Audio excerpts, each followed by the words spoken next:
And we're back with Tabletop Interviews. I'm Peter Bryant with Solarian Games, and I'm here with Brad Younie of Carnivore Games. Yeah. And we're doing our interviews for TotalCon. So, Brad, what brings you to TotalCon? Are you running games, selling games? Do you have a booth? What do you do here when you're here? Well, what I do is I run games. Mm-hmm. I run 4 events, RPG events, and it's to promote my latest game, which is The Unexplained. Mm-hmm. And I figured, I originally tried having a vendor booth, and that's not the best way to sell a role-playing game. The best way is to get people to sit at a table and play it. Yeah. So that's what I've been doing. I've been running 4 events for a couple decades. Yeah. Because I know I interviewed you some time ago for a podcast episode, and I think you had The Unexplained was the game you were running. And so it's been some time now. So how has that grown since then? Well, I've grown. It's still selling, and that's really great. And I've been growing a rather consistent group of people who've been coming to my games. Right. So that's been growing. I'm gradually working on new projects, as life allows. Yeah, sure. And for instance, I've been working on a cryptid codex, which is basically a cryptozoology monster manual. Right.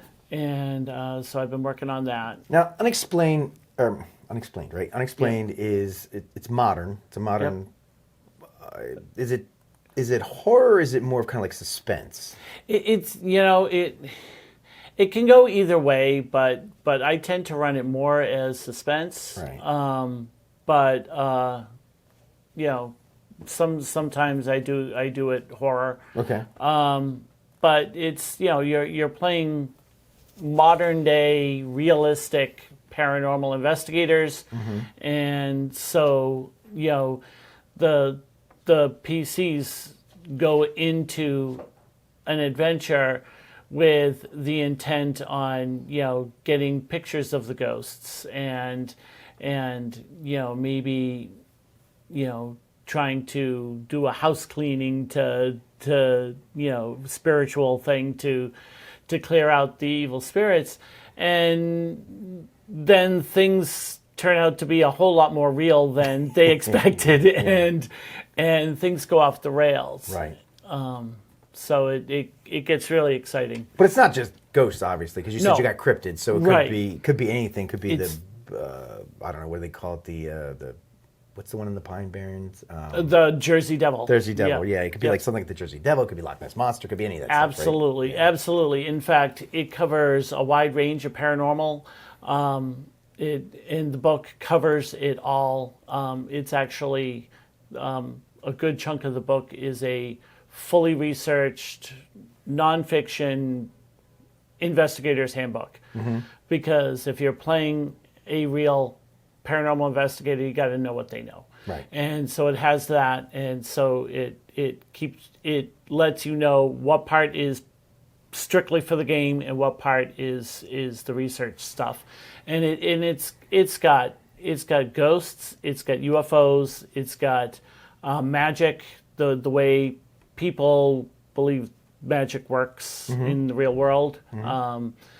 So like crystals and tarot cards. Right, so it covers some of the magical traditions like the Golden Dawn and Wicca and Satanism and shamanism and voodoo and all of that. Right. And it has a chapter on ghost ships. It has a chapter on cryptozoology. So it covers a lot. You know what I think I found some of the most terrifying paranormal things are Native American, like their imagination for horrible things seems to be really keen. Right. Like some of the stuff that, like, when you look at paranormal, like, creatures and stuff, you got vampires and werewolves, all that kind of stuff, right? But when you get into the Native American stuff, man, that stuff gets really creepy. Right. Like they have the skinwalker that's like an evil shaman that puts on the skin of a wolf, and kind of becomes it and goes and does horrible things. There's a lot of that in Native American. And so, tell me a little bit about the system itself. What kind is it? Is it a crunchy system? Is it light? Is it how does it? It's so I decided early on in the playtesting that it really should be a rules light system, because it's very much a story oriented, character oriented game. So there's lots of role play, and I found that I needed to have the game system be kind of light and fast. People were saying, "Oh, I loved the game. I loved the story." But when I originally tried it out using D20, and that was like the old third edition type D20, and people were all the play testers were saying, "Oh, it was perfect. It was awesome right up until the gunfight." And that's when the mechanics came in, and the story paused while the gunfight happened, and then the story continued, and that's when I realized I needed it to be a rules light system. So it's a system that I built that's based on Fudge. Okay, and so do you work primarily alone? Do you have any other people developing stuff with you, or? I work primarily alone. Okay. I've thought about having other people do work, but I have been shying away from getting into the logistics of paying and royalties or not royalties or flat fees, all of that stuff. But what I do is, so I do all the writing myself, I do the research myself, and then I contract artists to do the artwork, and I contract an editor to edit it. And where do you find, because I know people watching this might, be designers themselves or wanting to design at some point. How do you find artists? Like, where do you find your artists? Artists, there was this organization called the Game Publishers Association, the GPA, that was very active back in the days of third edition, back in the early 2000s? Yeah, it was. That really dates me. Yeah, I know, right? And they were very active then, and so I joined them, and that got me in touch with artists. And I've been on various industry forums, right? Where I could say, "Hey, I'm looking for an artist who can do such and such," and then once I have worked with some artists, well, then now I have someone I can go to. Right. So you create your little Rolodex. Yeah. You guys remember what a Rolodex is? Yeah, kind of a virtual Rolodex where it's like, hey, I need some cryptids, and this person does dinosaurs and animals and stuff really well, so I'm going to contact her, and I need some really creepy stuff, so I'll contact this guy. Right. That kind of thing. And you were saying they're paranormal investigators. Is there an organization, or are these like indie groups, or is it like a big government funded thing, or how does this work? Where do these investigators come from? In the lore of the game, I created this organization called the Foundation for Paranormal Investigation, or FPI, and FPI. That's awesome. Yeah, right. yeah. It's really great, because then so many of the players they'll be like, "I'm Frank Milner, FPI," and right. And show like a little badge. You show a little badge real quick, right. and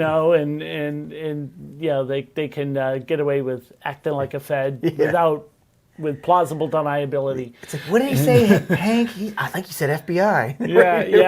It worked out really great when I came up with that, and so, but it is a civilian organization that has a headquarters in Scotland, and it's worldwide. And the whole idea behind it is, there are individual paranormal investigation groups all over the world trying to find evidence and proof, and they're all working independently. And the idea behind the FPI is to get them working more connected. And so any group that becomes a chapter of the FPI now has some rules where they do up reports with all the information, all the evidence and stuff, and submit it to the Home Office, and then all the chapters have access to that information. And it comes with the assets of having a database and all that kind of stuff. Yeah. Right. And so now you have situations where you might be going out on a mission to maybe rescue another group,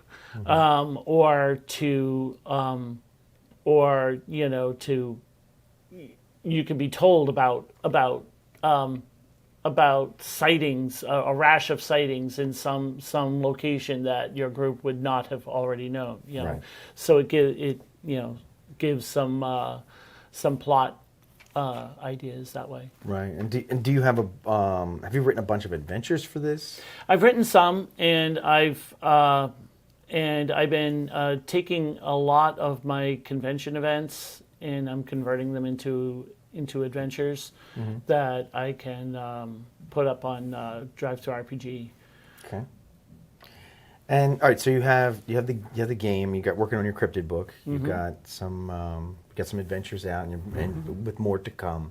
Yep. Have you thought of any other expansions you'd like to do, or any other products? Like, it sounds like you're mainly focused on this one product, which is right now, nothing wrong with that. Yeah.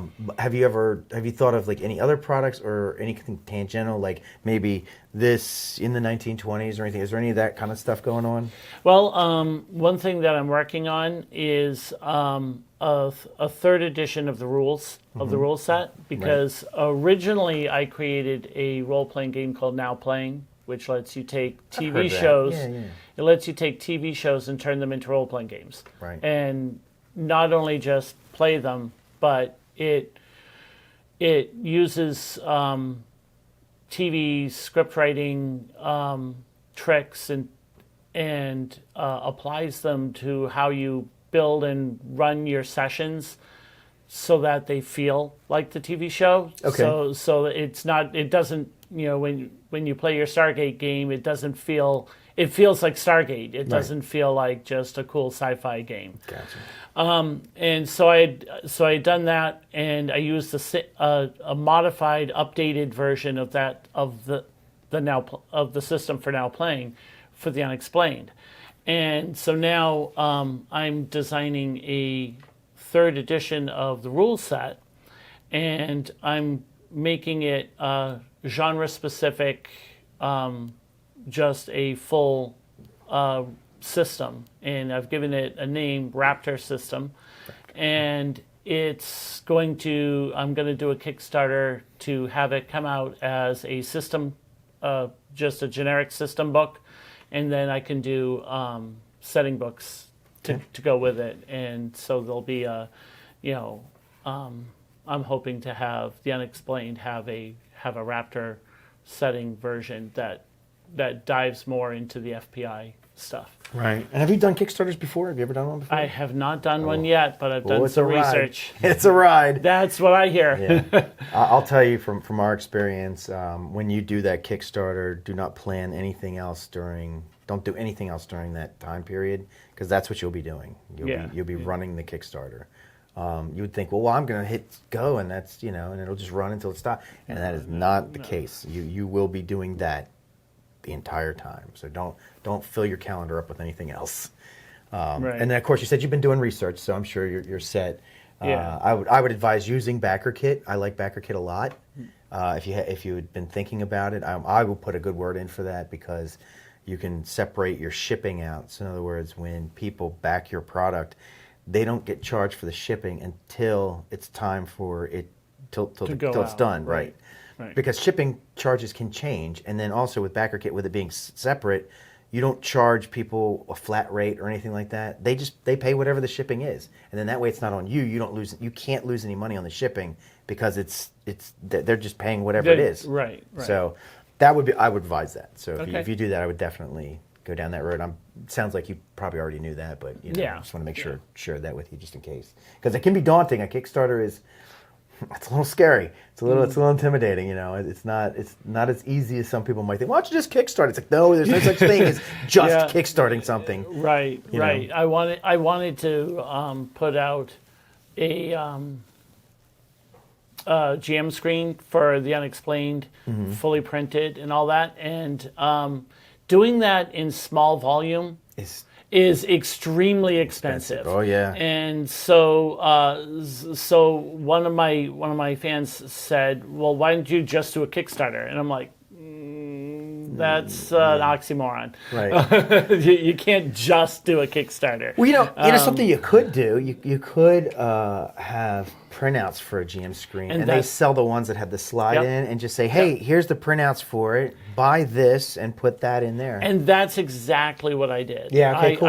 I put out a PDF product that is on Drive to RPG that is the GM screen, and it's got artwork for the front, and it has and then it's got the screens, full color, and it also comes with an adventure. Oh, nice. Okay, so that's excellent. Yeah, I thought about that too, because we have some GM screens left over from our top secret Kickstarter from years ago, and they weren't really selling a whole lot. I mean, they because the only person going to buy it's the GM first off. Right, exactly. And then we had it, and it was taking up warehouse space, so it's like we get a charge every month for all the ones that we have there. And I was like, God, it's not really earning. It's costing us more to have it in the store than we are making, so we pulled it out. But I had this thought, well, what if we slipped, like a couple page adventure inside of it, because as it folds shut, put that inside of there, and then sell it as, you get your GM screen and there's an adventure in it. That might be a better way to do it. So we've been thinking about all kinds of stuff. There's so many ways to do this stuff. Yeah. I don't think I'd say the only way that's wrong is one that doesn't, at least doesn't pay for itself. Right, exactly. And I thought since this is just inserts only, I thought having an adventure to go with it, that way there might be some people who are buying the adventure and getting a GM screen as a bonus. Yeah, that's cool. All right, so where do you see the, say 5 years from now, where do you see the Unexplained going? The Unexplained, well, I plan on having, there'll be adventure modules more than what I've got, and there will be the Cryptid Codex, and then third edition, and the third edition rules, and a setting for that for the Unexplained. And that's where I'm hoping for it. Okay. So I know you come to TotalCon. I've seen you here every year. What other conventions do you go to? Do you go to any other conventions at all? I do. I go to Carnage. Okay, yeah. Carnage up in Killington. Right. That one is a great con. It's been doing really well, and my games sell out there like they do here. Oh, good. So good. Now, because you run a lot of Unexplained, do you usually run them at nighttime? I run them afternoon and nighttime. Okay. I gave up on doing morning events I hate because doing morning events. I hate having to get up early and rush to get there, and then half the people don't show because they stayed up too late the night before. Yeah. And I've heard too many. Oh, I was going to come to your event, but I overslept, and that's just got to be tough for con. Like, so for con organizers say, like, the people here who run Total Con, right? Right. One of the things, or actually, I'll tell you, I personally, for Rising Phoenix, Scott Legault was trying to get us, we're going there, so he was trying to get our games from us, make sure we put some games in, and he said, can I put you in for some morning games? And I was like, yeah, our team doesn't really do morning games. And he's like, oh, yeah. He's like, I know. He's like, I got those spots to fill. I was like, I get you, man. I know. But I don't, none of us really like doing morning games. Now, we do have one guy who's a friend of mine who comes up. He's not officially part of the company, but he's sort of like I don't know what you would call him. He's sort of like a honorary member, and he runs games for us here, and he doesn't mind doing the morning games, so I stick him in the room in the mornings. He's like, yeah, I'll do mornings, I don't care. So he runs 8 to 12, and I'm really amazed, but his games always play. He always has a table, and he said it's like, and it's always full. I was just like, that is so weird for a morning game. Yeah. Like that's real. We've been really fortunate in that that it happens. Yeah. I know Mary. She used to do morning games, and she said that one of the reasons why she liked doing a morning game would be that she would get credit for running the game, and then people wouldn't show up, but she would get credit because she showed up and she had the game there. Right. And if they did show up, she would have run it. Yeah. But she's like, yeah, like sometimes I get credit for running a game and I don't even have to do it. And I was like, oh my god, because you get your badge discounted and stuff. You run enough games. Yeah, that's another way of thinking about it. It's kind of funny, but definitely. So you're going to be at Carnage. Yep. Are you going to be at Rising Phoenix? Are you doing that one? I've been thinking about it, and it's just a matter of can I swing getting away from the family for. And it's not cheap, right? I mean, you got hotel rooms you got to pay for. Exactly. It adds up, Yeah, and I'm putting a kid through school, through college, so it's. I got one of those. But I do hope to get to Rising Phoenix. Okay. And is that local for you? Is that something you could go to for like a day, or would you have to stay the night? Where is Rising Phoenix? It's a place near here. I don't know. Yeah, it's around here somewhere. It's around here somewhere. Yeah. Then if it's around here, then. I would probably need a hotel. Okay. Yeah. Yeah, because I mean, to be honest, I'm down in Maryland. All these places up here are the same to me because it's all whatever. I just put it in my GPS and off I go. So So I couldn't even tell you like where it is in relationship to here because I'd have to see it on a map. I think it's in Massachusetts. Yeah, pretty sure. Somewhere, and if that's the case, it's probably a bit of a hike for me. I'm in southern New Hampshire. Okay. So. Sorry, Scott. I don't know it off the top of my head. So it's so I would probably have to do a hotel. Okay. All right. Yeah.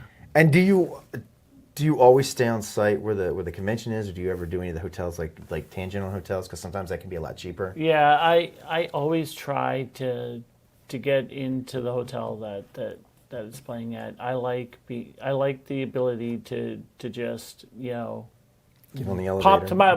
Get on the elevator, pop over to my room. Right. Have kind of a home base because I bring enough stuff for 4 events and plus.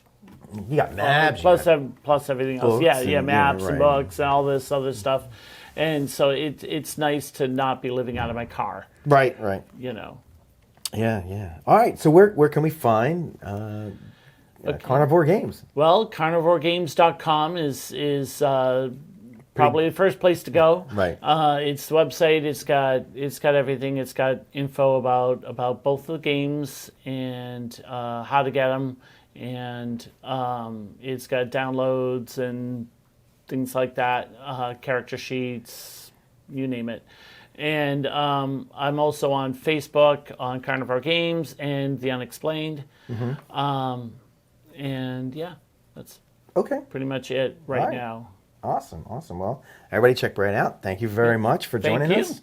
And whatever's left of this con, have a good one. Are you rolling out now, or you got I'll anything be else? rolling out fairly soon. Yeah, okay. Family wants me back. Yeah, I got one more. I got one more thing I got to do today. At 1:00, I'm going to run a game, and then I'm done. But it's my easy game, so I saved that one for last. Yeah, because I was like, by the time I get to that, I'm gonna be like, ugh. Yep. So, all right. Well, thank you very much. Thank you. Mm-hmm.